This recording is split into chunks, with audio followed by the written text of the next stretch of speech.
We are live. This is the Fort Valley Boys podcast. I'm your moderator, Baby Bix, Anatole Cloud, and Ryan Big Strong Anderson will be joining me in a moment.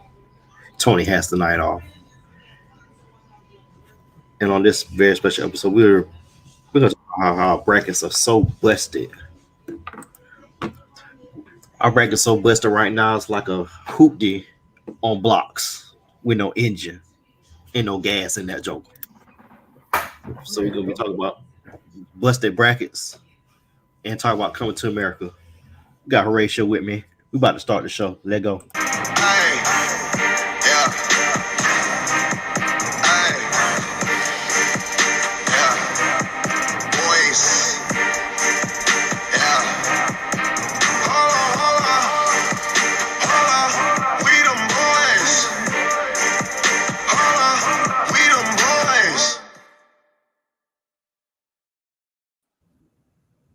Like I said, this is the Fort Valley Boys podcast. Got Big Shot, got Tank, not the singer Tank. That's a nickname with his marching and Moore Brown. Tank. Wait. Shot and the producer on the same time. It's over, Fade. It's over. Totally, what's happening?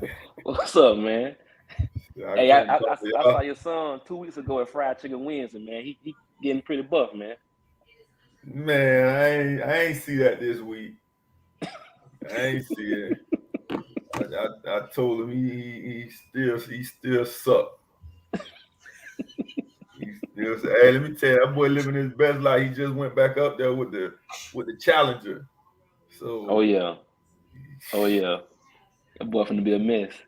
Man, I think I saw that boy twice this whole week. All right, for real. I just called the chick. He's dropping some chicks off in Orlando, and he came back and picked them up. And I just texted him after I hung up with him. I say, bro, you ain't even tell me no names, but I ain't gonna even get into that. Like you said you dropped some people off. You ain't mention their names and nothing like that. But it's all good, no problem.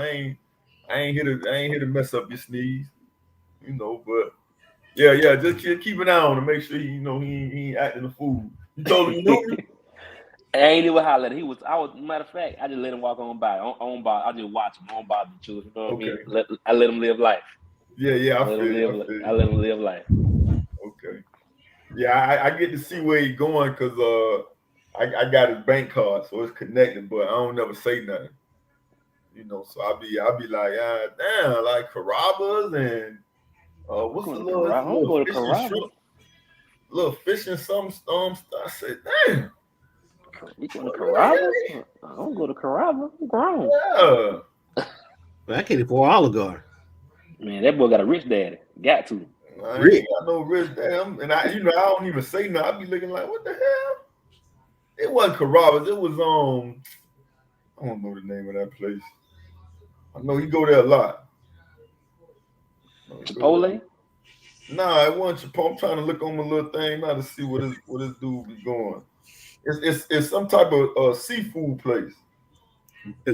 Any barnacle something? No, that burnt down. It burnt down? Oh. It's gone. Oh, wow. That Barnacle Bills on North Monroe. Oh, you know what I'm talking about. You already knew what I'm talking about. Yeah, it's gone, man. Yeah, I see you on here with Mr. Wings. It was some...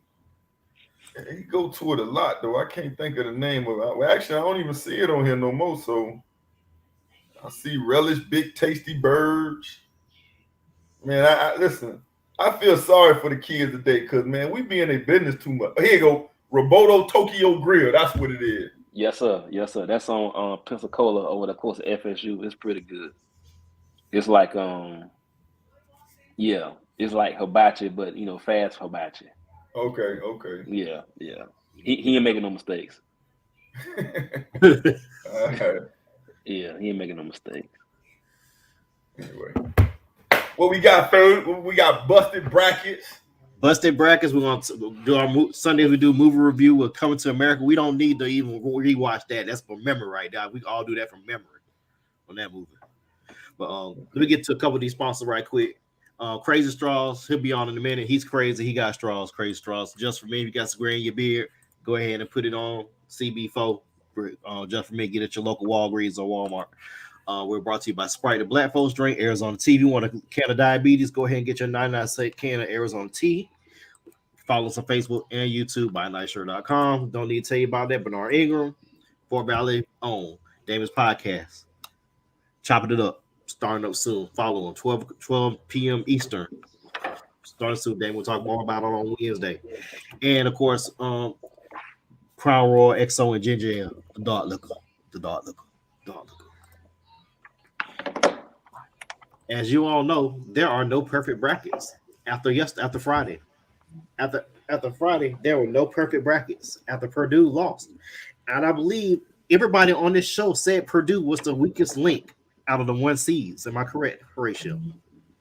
I didn't say it because I ain't know nothing about Purdue, but yeah, I'm gonna go ahead and take credit for saying something like that. True, no problem.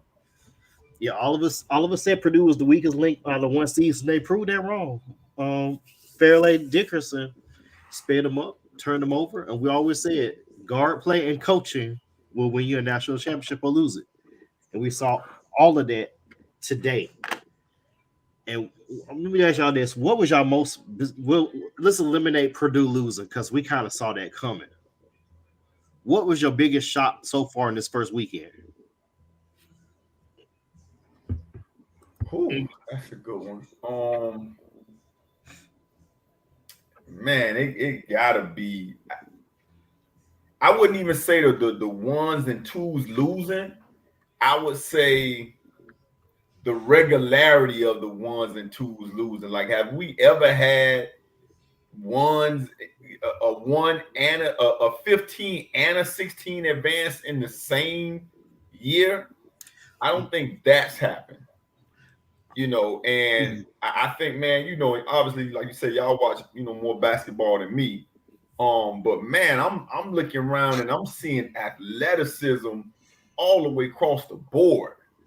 I'm looking at teams that I barely, watched or heard of with 26 wins. Like, I don't care who you are, I don't care what seed you are.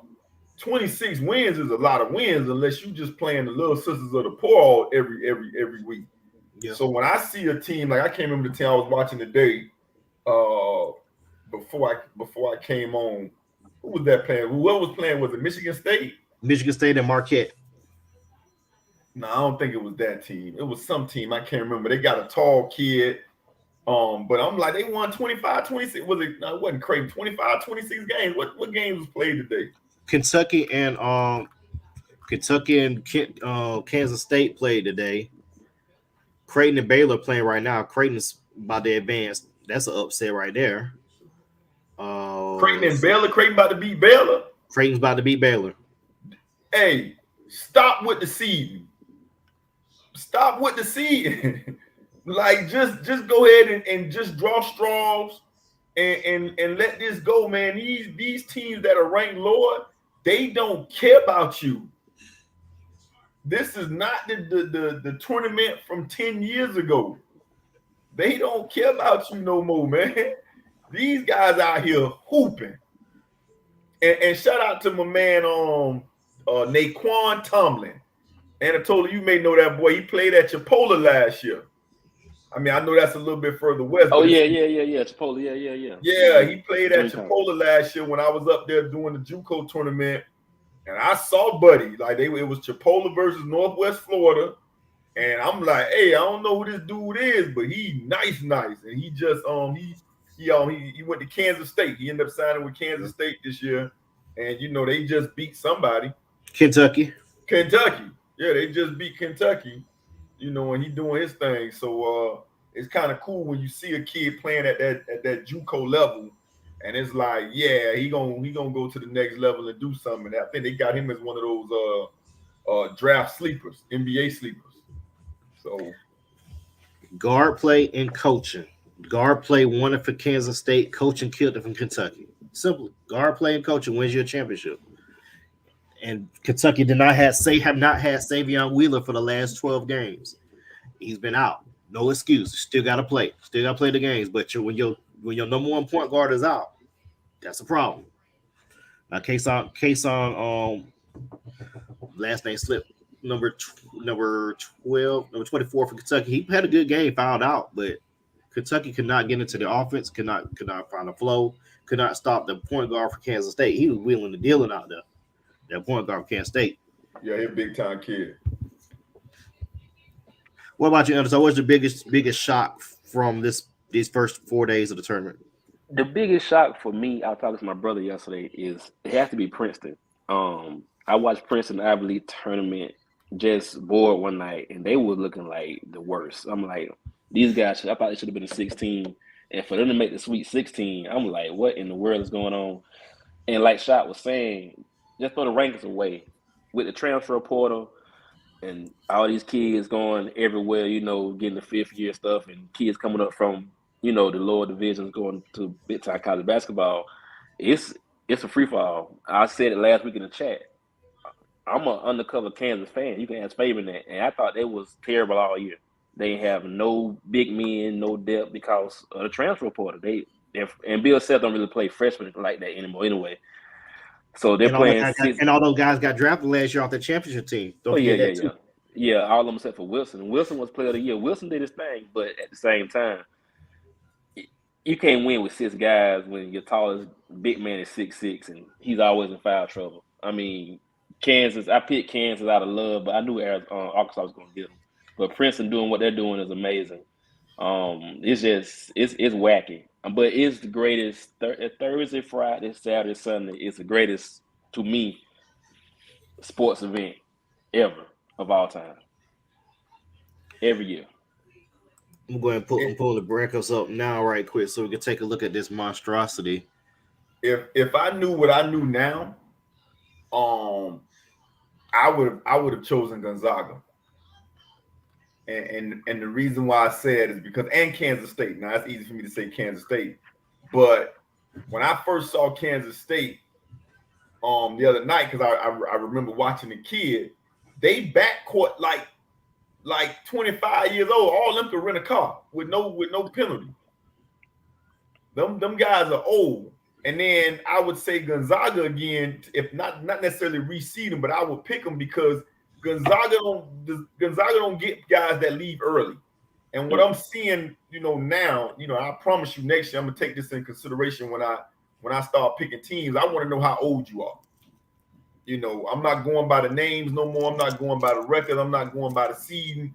I want to know who has the more mature backcourt, and that's going to determine. That don't mean I'm gonna get the shit right, but still, like Kansas State got old team and Gonzaga run a system. These 5 stars, it don't matter no more when like Anatoly say, when you start transferring and going to different places, it's a different ball game now, man.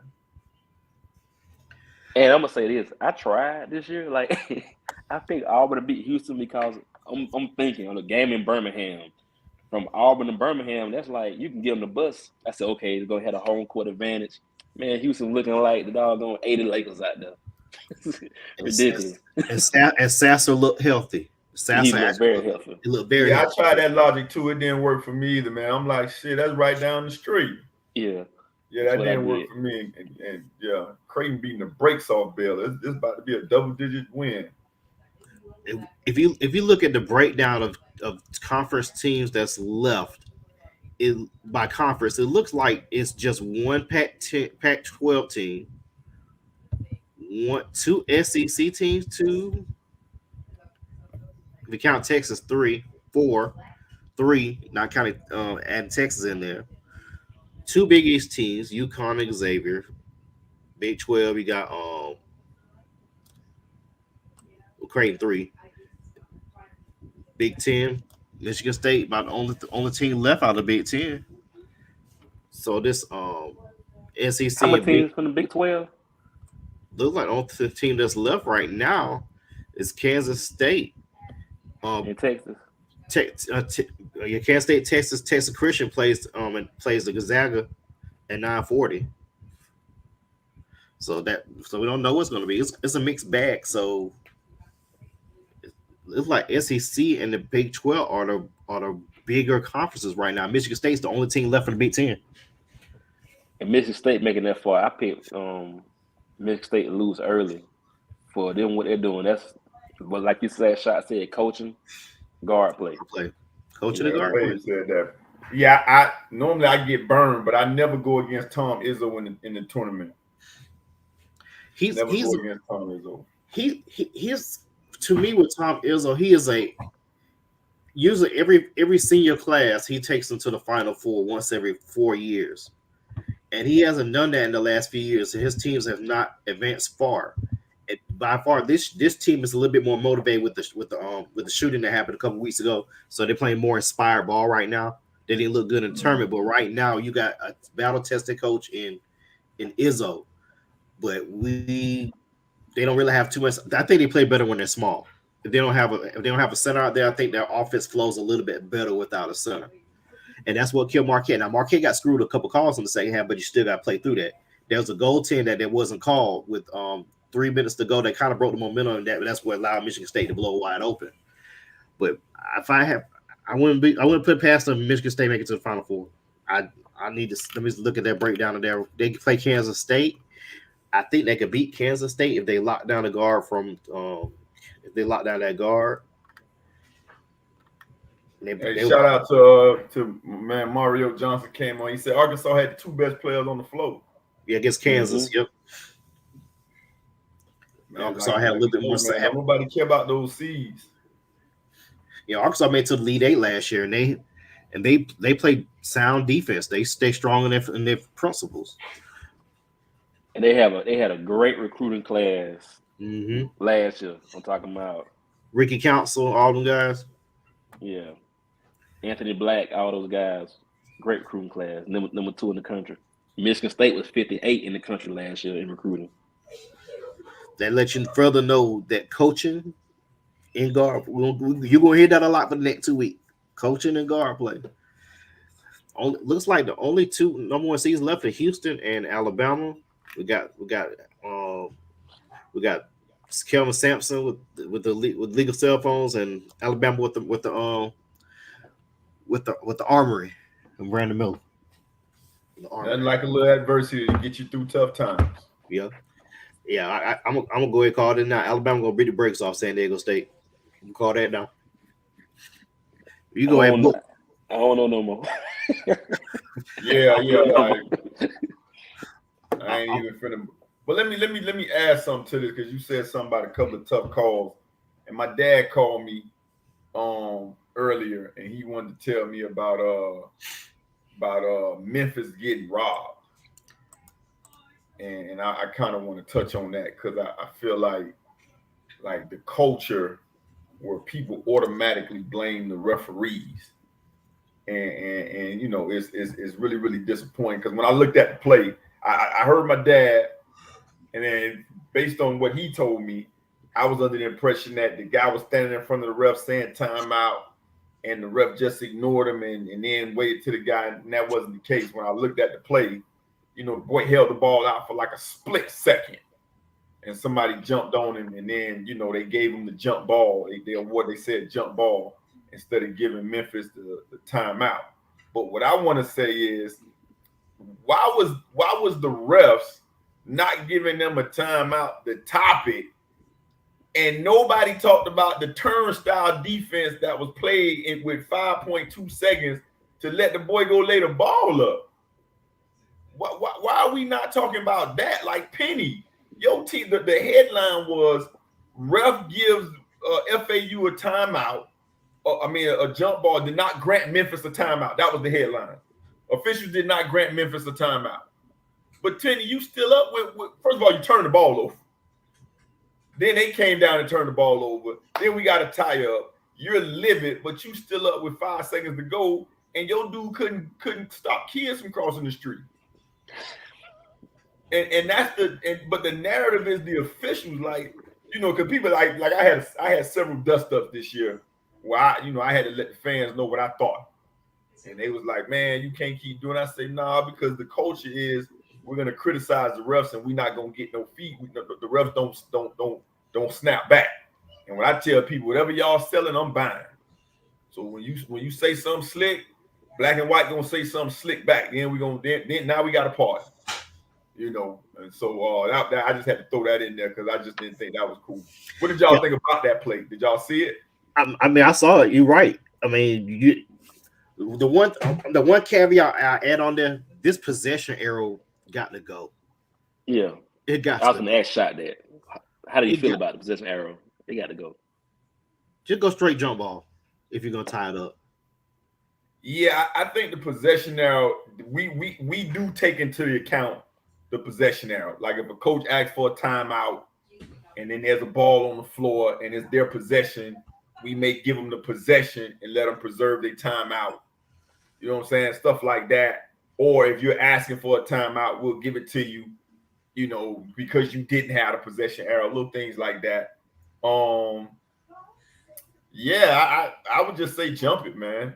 Like that way, there's no advantage because you can get into a situation. You know, I had a play I had to look at earlier this year. The play was adjudicated wrong. The play was wrong, but if the crew was lucky that the possession arrow went in the way it did. Otherwise, they would have really been screwed. So we had an inadvertent whistle, and they end up giving the ball, saying, "Okay, because the possession arrow is at white, we're going to stay with white." But that wasn't the rule. So if the possession arrow had gone the other way, then it would have been a problem. You know, and you don't really want to do that. So I'm like you, man. Just go ahead and jump this thing up, and that way you ain't even got to be worried about that. And especially in that situation right there, jump the ball. But hold on, because even if you jump it and FAU get the ball and score, Penny would have still been on the floor saying, "I asked for a timeout." So I'm gonna ask this. I think Shot said it last week. We give Penny passes because you know we love Penny. You know he was part of our era. You know Penny was our point guard for so long, but it was an 8-9 game, like Shot said last week. When does Penny get held to, you know, a higher standard? I mean, I know he's University of Memphis great Penny Hardaway, but he's stacking recruiting classes, but he's not showing. You know, he's the black Calipari. That's what I call him. Right. Without the ring. Yeah, hey, I actually forgot I said it. I was like, wait a minute, why is Memphis playing FAU in the 8-9 game? And I picked Memphis only because, I even said it last week, I picked Memphis because it was Penny. Mm-hmm. No other reason. Yeah, that further let you know that, well, he did win the conference tournament this year, but he didn't win the conference outright. That was Houston. Houston won the conference outright. He got a team in the tournament. I say, to me, he's on a hot seat. Since y'all know I'm known for everybody say I like to fire coaches. We're gonna get to come to America in just a minute. As soon as I got you on here, Anatole, is it time for Calipari and Kentucky to split? I'm not gonna say fire him. I say split. I'm gonna say this. You know, Kentucky has great teams. He's been there, what, 12 years, 13 years, right? I mean, about 13, 14 years. One title. 3 Final Fours. Yeah. 5 Elite Eights. Missed the tournament like 2-3 times. Yeah. And this Kentucky team this year wasn't bad, but I mean, when I say bad, let me rephrase it. They had they had talent. They just wouldn't play good. You know, even the team last year lost in the first round. They had, you know, a player of the year. Oscar Sheway, grown man. That's grown man right there. They had a pretty good guard, you know, and you know, but the guy's still getting drafted high. He's still putting up recruiting classes, crazy. I think it's time they need to look into it. You know, put out a questionnaire. You know, I don't like to say fire nobody because I love my job. I want nobody to fire me, but been there a long time, and that's Kentucky. I mean, Tubby was better with less. He got the number 1 seed in 2004. He was the number 1 overall seed with lesser talent, but they got knocked out by UAB that year in the second round. But Tubby's a coach, though. He won a title with, even though he won his title with Rick Pitino's players, he still won the title. 3 straight games he came back from double-digit deficits. I still remember that game from 1998 when Wayne Turner breaking down Duke every time down the court, breaking them down. I think he had his kid on his team. Last name was Mills. What's crazy was that was my Spanish teacher's nephew. My Spanish teacher from K-Rose for Kentucky. That was her nephew. So she had all kind of Kentucky posters in the Spanish classroom. Yeah, it's crazy. I'm from the South. My Spanish teacher was a white lady. But anyway, neither here nor there. He hasn't Calipari. I'm looking at his numbers. 2016, number 2 class. 2017, number 2 class. 2018, number 2 class. I mean, at some point you got to win something, man. 2019, number 2 class. I mean, I'm talking about stars. You know what I mean? Number of stars. So you can ask Shot, but I think you need to do a questionnaire. I don't want to say firing, but do a questionnaire about his practices, what's going on behind the scenes. Yeah, while you stepped away, I would ask her, is it time for Kentucky and Calipari to split? No. I mean, I'm not a Calipari fan at all. But they were a 3 seed, right? No, they were a 6 seed. 6. Ooh. And lost to Vanderbilt in the SEC tournament in the quarterfinals. Jerry Stackhouse team. No, I wouldn't get rid of him just yet. I mean, I'm assuming Anatoly, you saying he should be on the hot seat or a sizzling seat. Yeah, hot seat. Yeah. Yeah. That would make sense, but I think what's happening now is, with NIL and video cameras and stuff, we're finding that the Blue Bloods and the Nick Sabans, I said it, and the Auburns, Georgia coming, the ones that had the big advantages because they knew how to maneuver through the system. The Kentuckys, the Memphis, all Calipari teams, by the way. It's the playing field is getting a lot level. So now, the Dukes.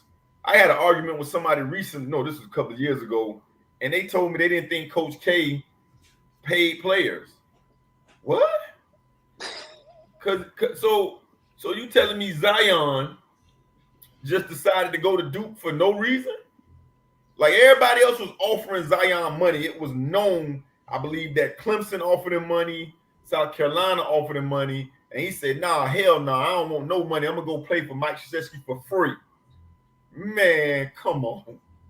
So I think that's what's happening with Calipari. I think he's still a real good coach, but the advantage that him and guys like Bill Self had is not there. So now you got to do some extra coaching. And then honestly, I think it's a young man's game now.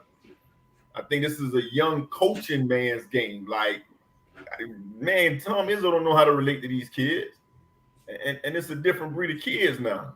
You know what I'm saying? So, the assistant coaches are way more valuable than before.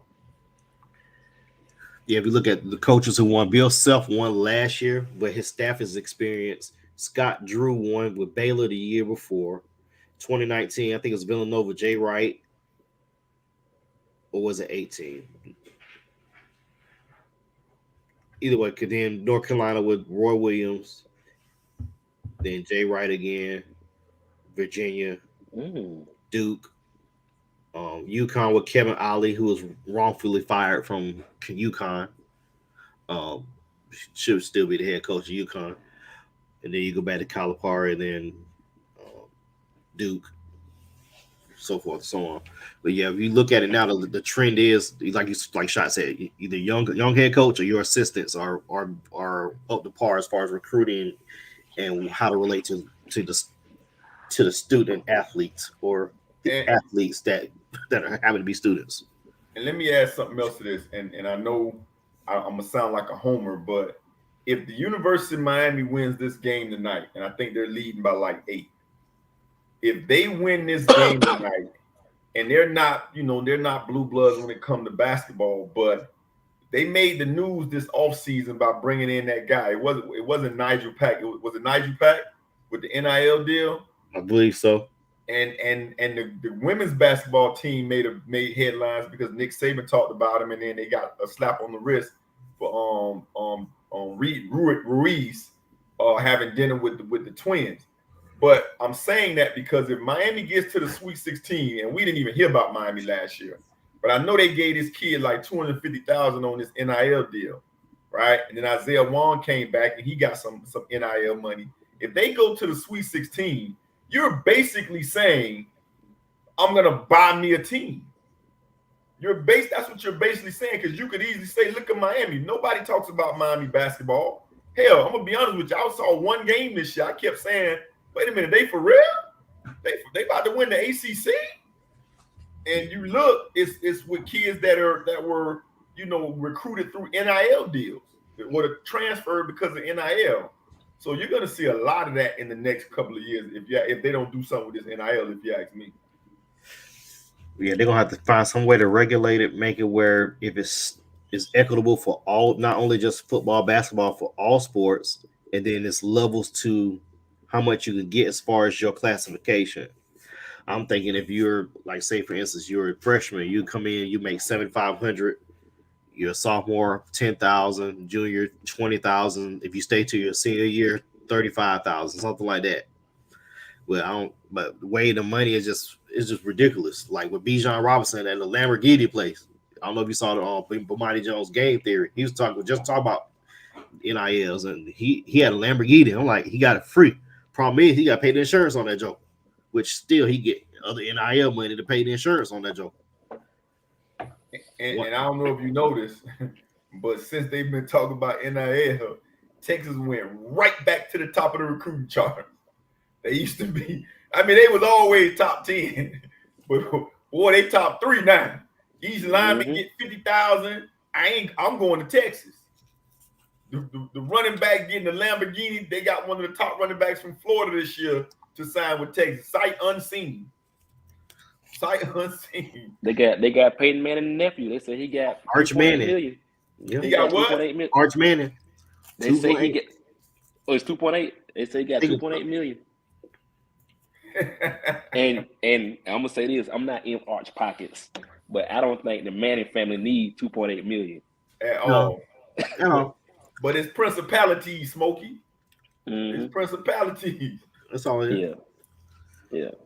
Ooh, yeah. 2.8. But I'm gonna say this about Kentucky: their class coming in next year. There's no one class in the country. DJ Wagner, you remember DJ? You remember his dad? Juwan Wagner's son. Juwan Wagner's son, yeah, and all those guys, they are loaded. So, but now Duke got a top 5 class as well, right? Duke got to be number 2 behind them. Probably Duke or probably Texas. Let's look it up, Anatol. I'm on it. You got it? Okay. I'm looking at so coming up next year, Kentucky is number 1 and Duke is number 2. Yeah, I stumbled on that because I saw that the PG that supposedly ended Bronny James's high school career.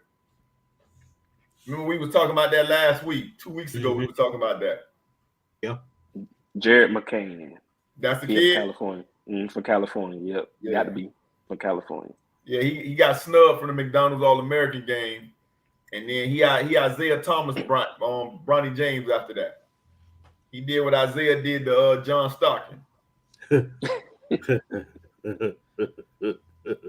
told McDonald's, y'all might want to go look back over these invitations. Might want to recheck that right quick. Yep, Kentucky number 1, Duke number 2, Michigan State 3, UConn 4. Michigan State's 3. I'm at 247 sports. Yeah, I'm on the same thing. You have the same thing. Connecticut 4, Memphis 5. Here come Big Strong. He's gonna talk about how Justin Fields sucks. Gentlemen, what is going on, good people? Big Strong coming in hot. Coming in. Man, if Alabama lose, I might vault back to number 1. Because my bracket been good except for that Kansas fiasco. Man, Fabian gonna win the whole thing. Y'all heard that? Because Marquette was one of my Final Four teams. You know what? I ain't even checked to see who my other Final Four that's probably sucked. Let me take a look. I can let your Final Four. Your Final shot. Your only Final Four team left in Houston.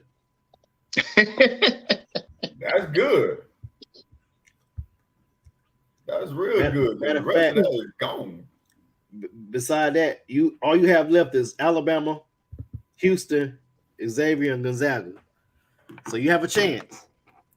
Man, But you still snowball lead. chance in hell. You still This lead. This is what we talking about, though. This is what we get ready. We prime for this every year. At least, Fatwater. I mean, Atwater. At least that's what he say. You're right, Fatwater. You're right. You had it right, Fatwater.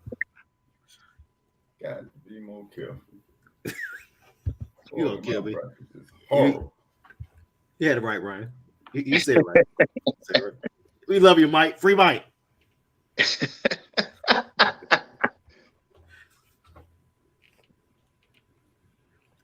Yeah, my bracket was trash. And before I didn't get a chance to join y'all. This one, I was joining the one from work and the one on my other, and I was intending on joining and didn't get a chance to do it. But anyway, I balled it up after the first day. So, but we all agreed that Purdue was going down first. We just didn't know it was going to be that early. Yep, we had it right. We said Purdue was the weakest team because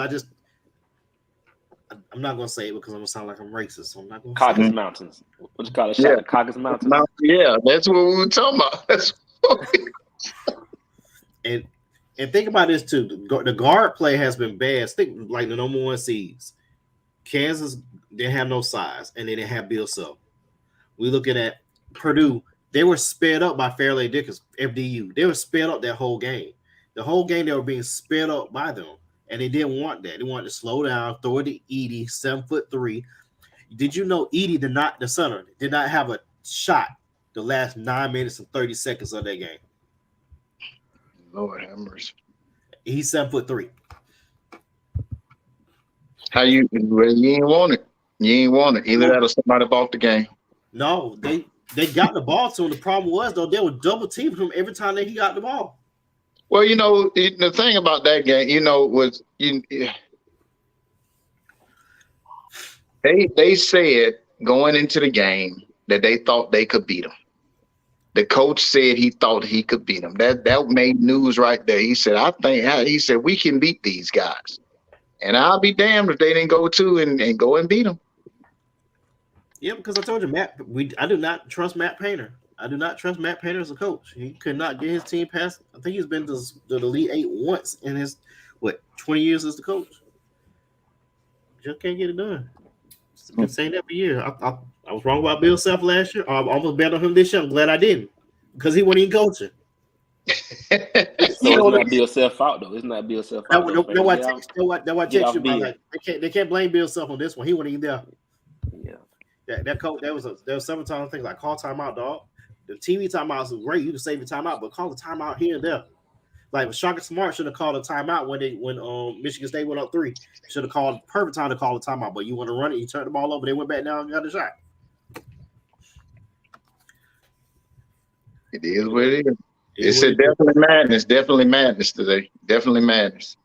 Like I said, Gonzaga should be playing now. Should the game that game should have just started. No, it starts at 9:52 because they're waiting for the other game. The other game just ended. So Miami shots got some vested interest in this. Miami is up by 5 against Indiana. So they're in the first half of that game. That game is on TNT. So Warren got 10 points and Pat got 10 points. Half the 10 points right there. 20 to 40 points. Money well spent. Money well spent. Right. Money well spent. Money well spent. Yeah. Did I spend the money right? Yeah, money well spent. That's crazy, man. That's crazy. That's the narrative now. Now this shot. This you in for a treat right here. We on Sunday we usually do our movie rewind. This is a movie we all see millions of times. We don't have to rewatch this one. We can do this one by memory. She's queen to be. Like you really trying to sing this?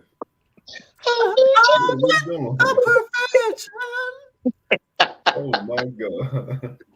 Your desire. Who sang that song? Infection.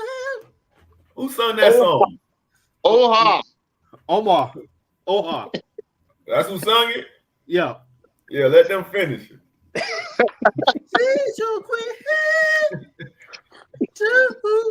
All right. This movie came out in 1989. We all know. Whoa, that long ago? 1989, yes, sir. 1989. Okay. 33 years ago. Not the sequel. The sequel is decent, but it don't match up to the original. So that movie, Coming to America, and the Shaka Zulu series is the first time I saw black breasts on TV. Black. Oh, okay. Yeah. Shaka Zulu series. Ooh, that was crazy. That was That was definitely 87. Mm-hmm. I remember it coming on TV.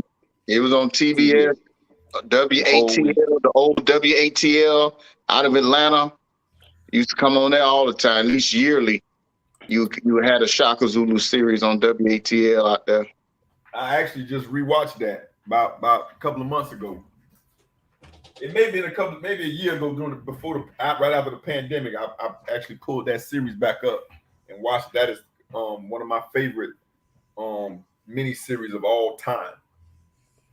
I'm gonna have to rewatch it again. I watched it as a kid and watched it several times, but as an adult and things, life come at you. You don't get a chance to watch as much as you want to watch, but I'm definitely gonna rewatch Shaka Zulu. Yeah, I watched that. Henry Seeley played Shaka. Yeah, I'm about to rewatch that one. That one, Roots, is a good one to rewatch, but I don't know if I'd probably have to skip through part of Roots, but that was a little tough to watch, even as a kid. So 1989, brother. 1989. Now, we'll start with Straw, Anderson, then Shot. Most rewatchable scene in this movie. You can get more than one, but what's your most rewatchable scene? Man, that thing is so full and chopped up of different things. But if you don't like the barbershop scene in that movie, those are memorable to they, and the thing about it is that, okay, so Eddie Murphy talks about this in one of his stand-ups a long time ago about how old guys go to the barbershop and all they do is talk about boxing and your man better than my man. Oh, you know what I'm saying? And he lived that perfectly. He better than Cassius Clay.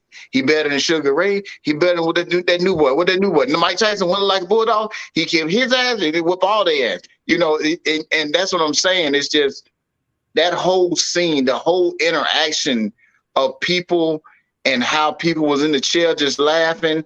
Cameo by Cuba Gooding Jr. in that movie with the little curl.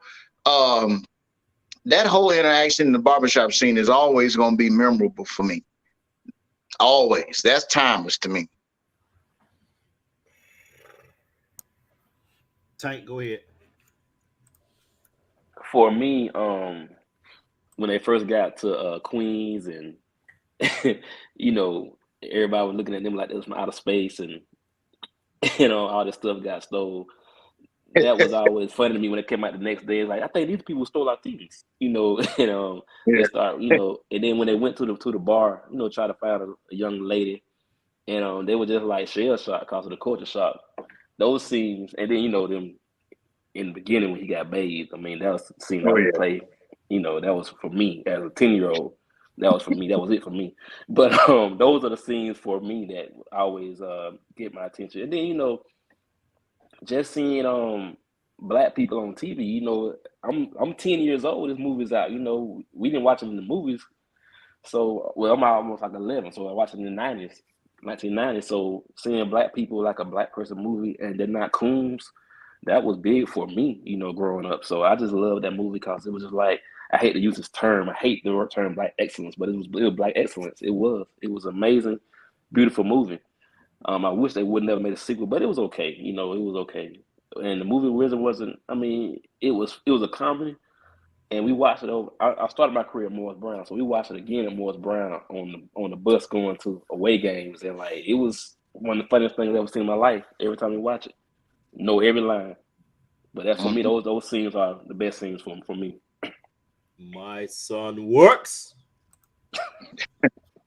Yeah, he's down there at McDowell's. McDowell's. I'm talking to my son. What is I don't know how you can come up with a scene like right. Right. This is blasphemy right here, man. That's why I say you get more than one. That's why I say you get more than one, man. Man, I'm up here shaking my head like, man, this can't be what the movie review segment be like on the podcast, man. I'm being trying to get y'all time to talk. Yeah, man. I got about 30. Go ahead, give him to him. Go ahead, give it to him, Shaq. Go ahead, give it to him. I mean, I guess I'm gonna have to go with Section Chocolate. I'm gonna have to go with Section Chocolate. Randy Watson. Yeah, I'm gonna have to go with the whole talent show, man. Like, yeah, I'm gonna go with the talent show and the barbershop. And honestly, and y'all know me, just the way I was raised, you know, when you talk about South Africa and you talk about the Black Kings and Queens, you know, that was a rite of passage where a young boy had to go, you know, fight a lion. So one of the things that stood out to me, and I'm not BSing you, you know, that stood out to me recently was when I remember seeing King Joffrey Joffrey with see, we all remember the characters and everything. Mm-hmm. When I saw him with the lion around his neck, and I asked myself, just as a young fella that used to, you know, that was embrace my culture, you know, did he kill that lion himself? You know, so that was a big deal to me too. And the rose petals, you know, that set it off on every Valentine's Day once they started doing the rose petals. Others had to go ahead and cop that. You know what I'm saying? You had to go ahead and cop that play right there. So in that movie, you just about know everybody because everybody's played in something. But one of the flower barrels was Fancy from Jamie Foxx. So I mean. And then you got Vanessa Bell Calloway in that movie, hopping on one leg, barking like a dog, who has a really good career. But I think this one right here, this is a we talk about instant classics in football and in sports. This is an instant classic right here. I want to go watch it now. After we get off this, I think I'm gonna find it. Go watch. It's on HBO Max. And let's not forget the resurrection and the transformation of James Evans Sr. Yes. I don't think we had seen James. We hadn't seen him in a long time. Yeah. First he was in Chicago and then he moved to New York. Like, we want to know what happened to JJ now. You know, I mean, because I used to always follow the characters, so I still thought that was James. I would always add my own little 2 cents to make it make sense. I thought he left Florida because she didn't want to get a perm. And so he went from Chicago. He just told the people he was dead. Why you left, man? He just told the people he was dead.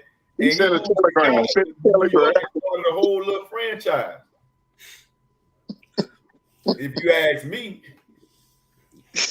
That's possible. Yeah. When he got him a whole nother family with 2 nice looking daughters. Yeah. Name came up. He came up, man. I mean, they did it with Bill and Mortimer Duke. When the Dukes were Bones, they made that transition. They made it transition.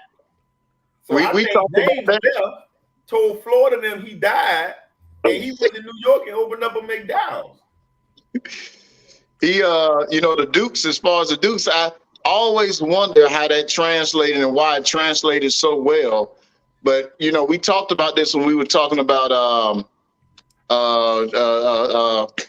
what's our movie? We already reviewed it.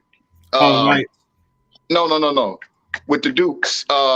Trading Places. Trading Places. When we talked about it, say basically the reason they ended up in New York because the scene, the whole movie was shot in Philadelphia, with the exception of the New York part, and they didn't go nowhere.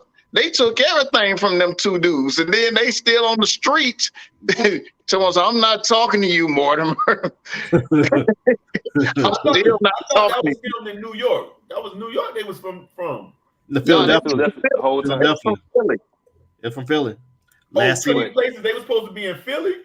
Yeah, it was in Philly all the way to the stock market when we did the stock market with the orange juice and stuff in the last 20 minutes. Oh, that was New York. For some reason I thought that was New York. Philly. Okay. I'm gonna say this real quick. This off topic, right? I said this before. I'm sorry, Fabian. So y'all know Lawrence Fishburne is in Color Purple, right? He's playing like a guy. Are you finna bring up Samuel Jackson? Huh?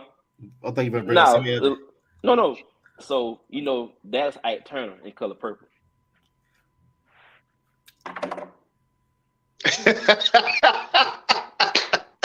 Hey, That's Ike Turner's a young man. Cause he was a musician. He was really no Miss Sophia. No.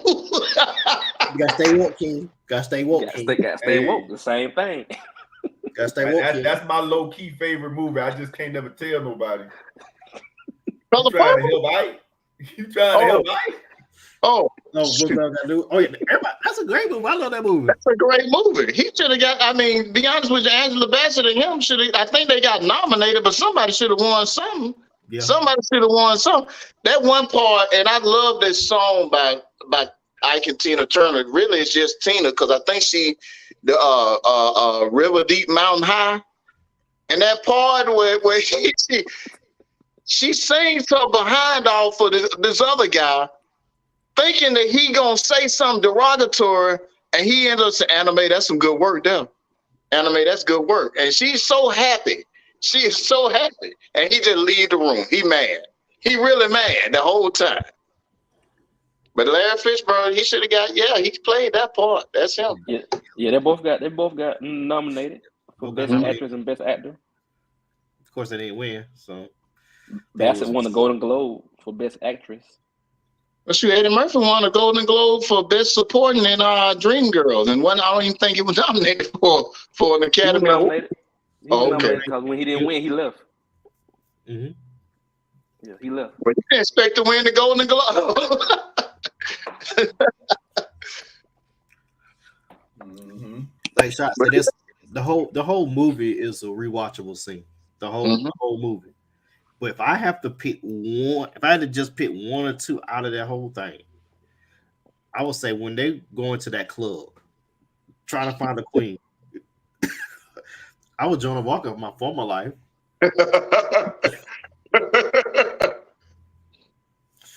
I'm gonna get your homeboy and your friend too. My name is Peaches, and I'm the best. All the DJs want.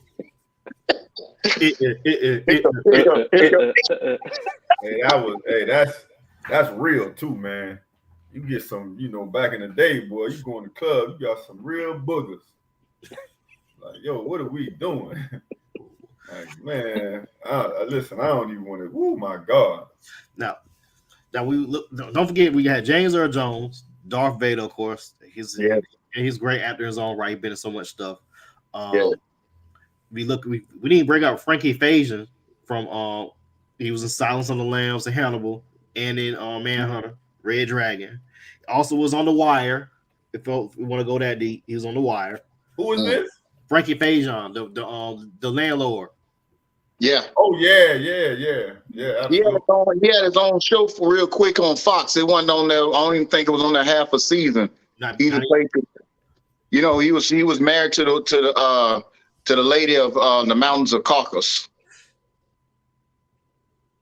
for a quick minute, and they took it off. Fox was in its infancy at that time, really. I'm gonna find the name of that show.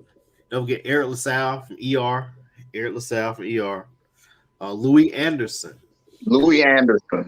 They said on this movie they told Eddie and Arsenio you gotta have a white guy in the movie. You gotta have one white guy, and they picked Louis Anderson because they liked him, so they knew him and liked him. Of course, Samuel L. Jackson is the hold-up man. Everybody remember that kicked him off. Me and Rob was a crackhead, so that he started off as a crackhead, and then look at him now, Nick Fury. Him now. How you gonna skip my boy? That's what happened to Gator. You ain't said my boy name yet, Fade. What's up, man? The real star of the show. Arsenio. You ain't said Arsenio name yet. That's given. We said Arsenio. Arsenio he kind of given. Arsenio and Eddie, they were the stars at the time. Yeah, they were the stars. Now, yeah, I'm just what we were doing, just talking about all the names. I'm just messing with you. I'm just messing with you. But Arsenio, that's a whole other thing. Again, he got, at first when he had his own talk show, That's the only thing he would do on the talk show with there right here. Do it for 3 years. For 3 years. Let's see, had Prince and Magic Johnson somebody out there.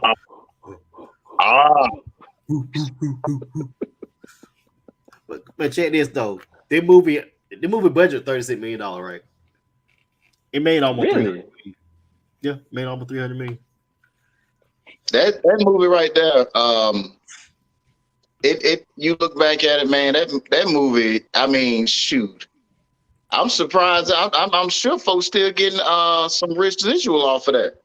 Yeah. They actually need it. You know, I'm sure that every time that they play it on BET or wherever they decide to play it, you know, it's still on there. It still go to this day. Like Paul Bates, you know, Paul Bates. That's Ohar. That's Ohar.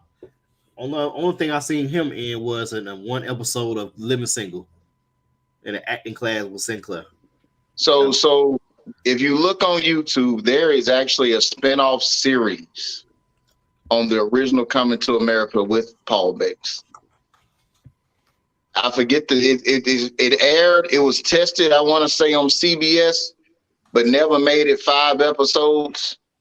And it was kind of covered up and nobody never knew about it. The only reason I did a little research on it, because I was looking, Coming to America, the sequel was coming out, and it just popped up on my feed of things I was watching on YouTube, because I was looking at all the trailers and everything. And that was one of the things I was like, wow, that had to be 89 right after the movie and like first part of the 90s, because it was that long. That's Who was a Soul Glow guy? What's his name, right? Eric LaSalle. He was an ER. Yeah. Didn't see him in much other stuff, but I mean, he probably had some other gigs, but the main thing he was known for was ER. I think he's a director now, if I'm not mistaken, for TV. The last thing I saw him in was Logan. He was in Logan with Hugh Jackman. Oh, no. He's the husband with old girl from Rock. Right. Yeah, unfortunately, you know, just like black folks in the movie, they get killed. So you know, y'all can say whatever y'all want to say. His family should have paid for that couch. That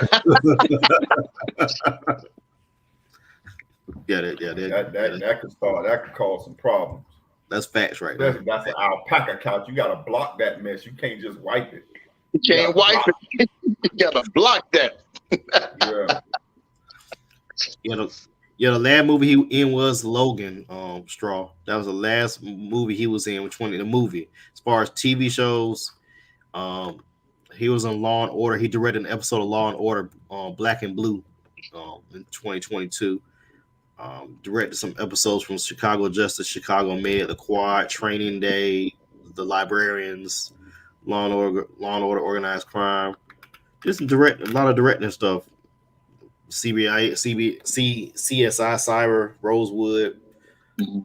A lot of stuff as far as directing. So he's went into that role as a director in the last 26, 27 years. That's so all right. Good for him. A lot of them trying to think anything that we might watch on here. I'm looking at. I watch Law and Order still, but yeah, nothing on here that anybody. I don't think none of us will watch. Soul Food. He did an episode of Soul Food. That was on Showtime. That when they spun off the movie. They spun off the movie, yeah.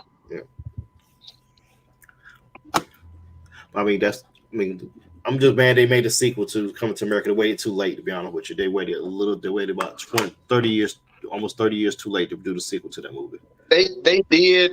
The thing is that it's still translated, in my opinion. I think it was well done, very well done. You got the right people to do it, had the right people. Enough time had passed.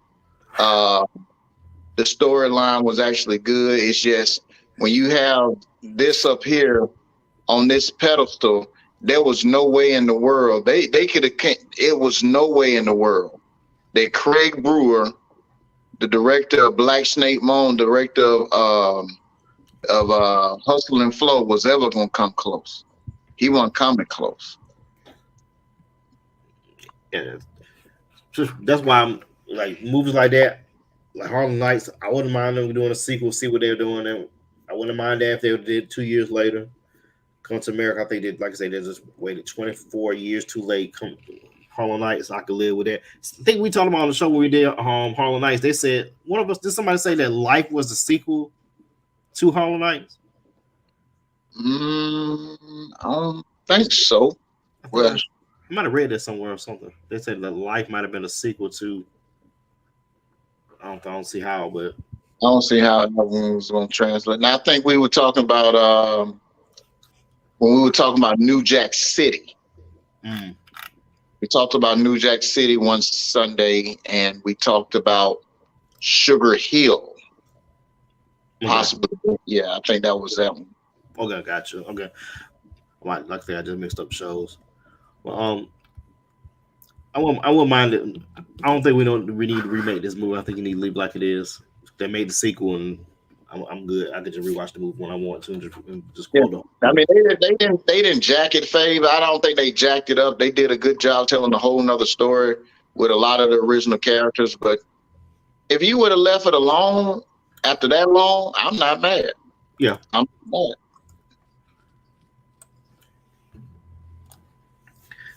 mad. Well, that's our movie rewind. Come to America. Let's get to these one last things tonight. Let's go start with you, Straw. Man, one last thing. The time is here. NCAA men's and women tournament. If you still got any of your bracket complete, because I read a stat today. Out of 20 million people, there are 22 that still have their bracket complete. So if you one of them 22, I need you to reach out to me to show me how you picked your bracket and why you picked your bracket. Because if you still got it after this week, you are an absolute human abacus or something, because you picked it right. I don't know if anybody picked it, but there are 22 people out of 20 million that still have a complete bracket. Congratulations. Let's see how far you get. That's my one last thing. Go ahead, Tank. So I love TV, big time. So this show has got me in a, what do you call it, Fade? It got a hold of me. What'd you say? What's the word? Got you in the tizzy. It got me in something. Swarm. It's on Prime Video. My boy Halle Berry. Halle Bailey. Yeah. It ain't even her. It's my other girl. She is the star because Halle Berry just in one episode basically. What's my girl's name? I'm sorry, I'm not on task. My bad shot. I'm not on task. Her name is Dominique Fishback. She was in the Fred Hampton movie. This show was crazy, man. Donald Glover, Childish Gambino, he did that. When I hang up this, I'm finna finish it. All 7 episodes in one day. That's my last thought. Swarm, Prime Video. The Black Thought with the. I'm sorry, I was trying to read what the hell an abacus was.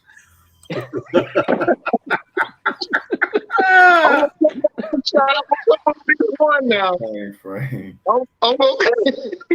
Trying to figure out how I could use it in a sentence. Abakai for plural. Just so I don't know if you knew that, but abakai or abacuses is plural. Because when he said abacus, who? I thought he was cussing at me. I was like, Straw, you don't even know me like that, bro. Like that boy went deep into the ACT vocabulary. Somebody trying to get to Yale. Abakai, boy, look at here. I swear to God, I'm gonna use that tomorrow. I don't care how. I'm gonna figure it out. Man, look at here. I was gonna say this Black Thought, but I'm gonna go ahead and get it out the way. Shout out to my home girl, my auntie, you know, who I love and respect very dearly, Miss Angela Bassett. And I'm trying to figure out how are we supposed to act when we feel like we got snubbed for an accomplishment that we felt like we deserved, you know. And I just, you know, everybody knows about what happened with Angela Bassett and I guess her facial expression when she did not hear her name called. But nobody talked about the other lady that was nominated. I can't remember her name right now. She actually said, "What the WTF?" Nobody mentioned her. They just talked about Angela Bassett. And my research might be a little bit off because my producer is actually on the show right now. So I'm freestyling at this point in time. My mic just nothing. Just dead sign. I look up, he on the damn camera. So I'm just freestyling right now. I ain't got nothing in my ears. He on the damn screen. You talking about Kerry Condon, right? Kerry Condon. You talking about Kerry Condon? There you go. Appreciate it. But like Angela Bassett, like how are we supposed to act? Like I said, I checked the research and Everywhere All at Once so far has grossed over $107 million, whereas Wakanda Forever has grossed over $393 million. But we all know that the Oscars is a farce. Like they gave the Oscars to this guy on a white horse because he was a Scottish dude going up against the king. But the reviews for that in the beginning was just talking about some white man on the horse, and that was Mel Gibson in what's the Braveheart. So I don't know why everybody, people of color are up in arms because we all know what the Oscars is about. You know, they didn't give Denzel Washington the Oscar for Malcolm X, Hurricane. They didn't give him for none of that, but they gave him an Oscar for playing a dirty cop. Right. And the slave as a soldier. Don't forget that one too. Let's just marinate on that one for a minute. Halle Berry, we can go out down the line for the number of great movies that she played in. They didn't give her an Oscar until she played damn near crackhead in Monsters Ball, where she was pretty much, did what she wanted for this white guy, Billy Bob Thornton. Right. So I just wanted to just bring that up. Shout out to my auntie, Angela Bassett. The community love and respect you, and we understand. And I'll leave it at that. That's my black thought.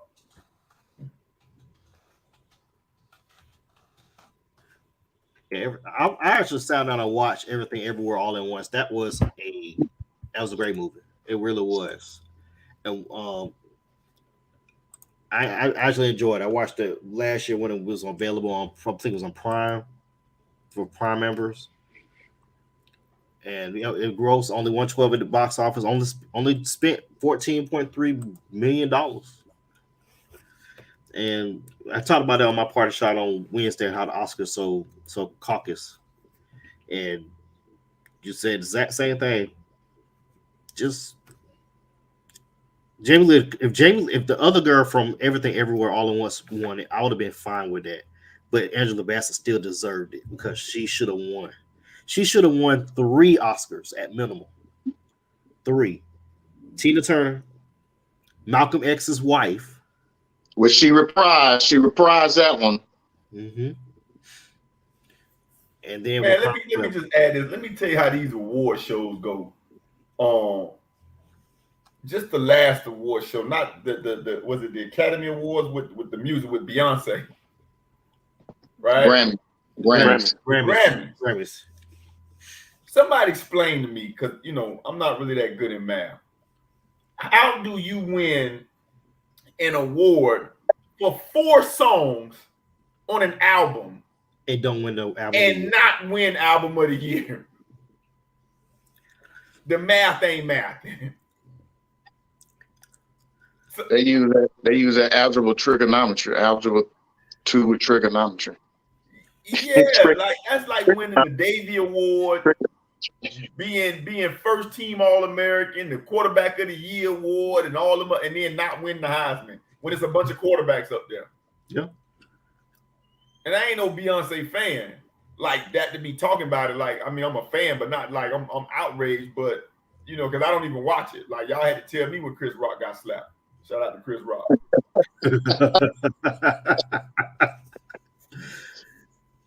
The math ain't math because, like you said, she won 4 awards. has won the most Grammys, but hasn't won the best for one album of the year. I don't think she's never won album of the year. I could be wrong. Somebody gonna tell me if I'm wrong. Harry Styles. Me and my wife talked about this. This my we're gonna go on. We're gonna go along. But my one last thing is NCAA get rid of the possession arrow. The end. But back to this right here. Harry Styles, the one song he was in One Direction, if I remember correctly, right? He was in One Direction. but the thing is though, how you went album of the year, but your album didn't transcend music or transcend culture? This. I'm gonna be honest with you, Fave, and I know this is your one last thought. This sounds a lot like when we vote on the All-Star game in basketball, and we vote on the Pro Bowl. You know, you got people that really, really deserve, but you let a certain group of people dictate and move everything. They move the needle versus what reality says. Reality says Beyonce should have won the award, but this group has moved the needle to make you think Harry Styles or whoever or anything, everything, all at once is the movie. You know, it's just. But I get it. We're looking at. Okay, let me go ahead. I'll let it go. I get it. Wakanda Forever hit $1 billion. Great performance by Angela. The movie was okay. It was needed because we had to have closure with Chadwick. But as far as the plot, acting, everything else, Everything Everywhere All at Once was a better movie. But Jamie Lee Curtis shouldn't have won Best Supporting Actress. She should. That's the one award they shouldn't have got. I'm fine with everything else. I'm fine with everything else in that movie. I'm fine with everybody else winning except for Jamie Lee Curtis. She didn't deserve it. There's no way. The daughter from Everything Everywhere All at Once could have won. But Angela Bassett's performance and getting killed in Black Panther Wakanda Forever. Spoiler alert, it's been a year. You should have seen this. It's been 3-4 months. You should have seen the movie by now. It's on Disney Plus. Oh, she died? Who died? The Queen died. How the Queen died, Faye?